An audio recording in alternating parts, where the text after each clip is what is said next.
അടുത്തൊരു മനോഹരമായ ഒരു സംഭവിക്കാനിടയുള്ള പലയിടത്തും സംഭവിക്കുന്നതാണ്. മിക്കവാറും ഈ ആഫ്രിക്കൻ നീഗ്രോസിൻ്റെ ഇടയിലൊക്കെ സംഭവിക്കുന്ന ഒരു കാര്യമാണ്.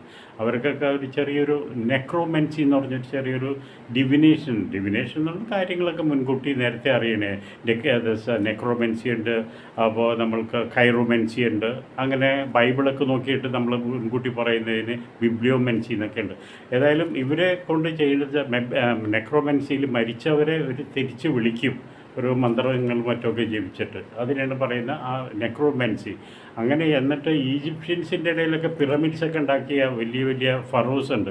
അവരെയൊക്കെ വിളിച്ചു വരുത്തിയിട്ട് എവിടെയൊക്കെയാണ് നിധിയൊക്കെ ഇരിക്കുന്നതെന്ന് അറിയാൻ വേണ്ടിയിട്ട് പിൻതലമുറക്കാർ അവരെയൊക്കെ വിളിച്ചു വരുത്തിയിട്ട് അവർക്ക് ചോദിക്കും, ഈ നിധി എവിടെ ഇരിക്കുന്നത്, എവിടെ ഇരിക്കുക. അപ്പോൾ അവർക്ക് അറിയാൻ പറ്റും. അപ്പോൾ കൂടുതൽ ബുദ്ധിമുട്ടിക്കാതെ, ആ ടോം പൊട്ടിക്കാതെ തന്നെ അവർക്ക് കാര്യങ്ങളിലേക്ക് ചെല്ലാൻ പറ്റും.